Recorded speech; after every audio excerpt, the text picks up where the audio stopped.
If you plot, say, simple graph, x-axis is time, y-axis is your happiness level, just plot it from whatever age you can remember or you're confident about with your memories, whatever it looks like. By definition, there will be a peak somewhere at some x coordinate, that is time. At some point of time, you would have been at peak happiness. Now, the interesting question to ask yourself is, did I know this at that point in time? I know it now, but did I know this at that point in time?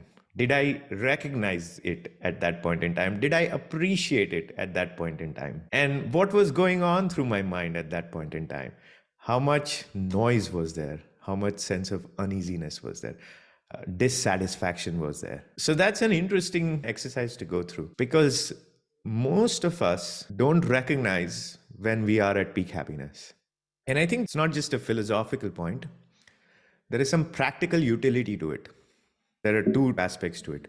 One is, once you recognize this, you stop doing what I'm saying, which is try to be happier. Because as long as you feel like you're happy, that's it. You should be happy in that state of happiness. So that's one thing. It's a good way to just realize that it is pointless to start trying to be happier, because you cannot control a lot of the factors that cause it.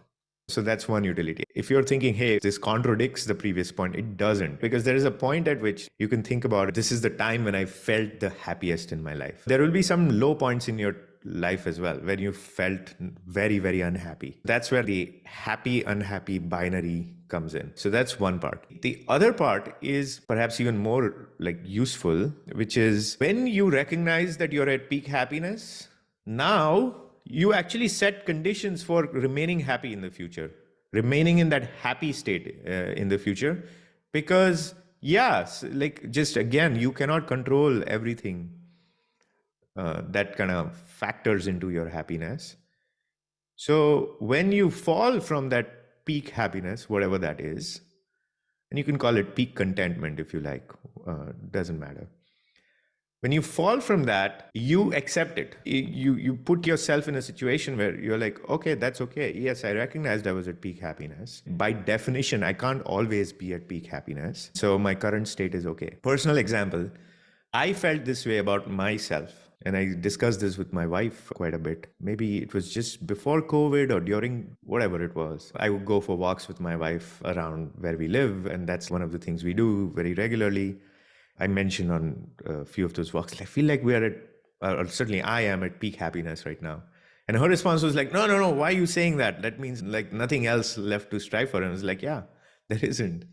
At least that's what I feel. Now, has my life situation changed since and improved since then? Absolutely.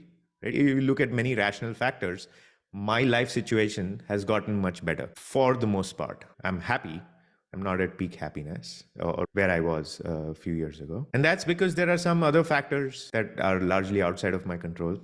For instance, now I have a teenager in the house, and that comes with a whole set of problems. And those of you who are parents of teenagers or older know what I'm talking about. Is any of that in my control? No. And it causes a lot of stress, a lot of anxiety, all sorts of challenges come up. Being a father is a large part of my life. Now, that big part is quite challenging. In a way, it wasn't 3 years ago. I can tell myself that I have a lot of control.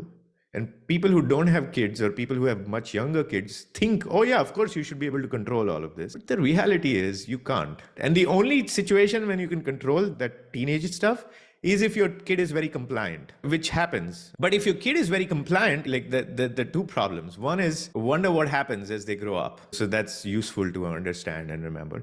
Second, some people are just born compliant and some people are just born rebels. And of course, there is a continuum there. But the point is, don't congratulate yourself on your some parenthood skills that created that sense of peace and compliance in the teenage years, because you never know how it's going to work out. It could majorly backfire in the future. You just don't know. So yeah, you might be happy when your compliant child is 15 years old and things are cool and not as challenging as it is for many parents. So anyway, the point is the factors that bring me below a peak happiness that I was in 3 years ago, largely outside of my control. And there are always going to be such factors. And it's okay. Again, in that binary state, I'm still happy. In some sense, what I am sharing with you is perhaps convert that kind of continuous quantity into a binary quantity. You might not be at your peak happiness, you might be few notches below it, but just ask yourself overall, am I happy? If yes, that's okay. Of course, improve things, try to make things better, etc. Because we are human beings, we have time, we need things to do, we need to fill up our time. So yeah, sure, we're going to work on improving things, but not with the expectation and hope that it's going to make me happier. That's where we go wrong.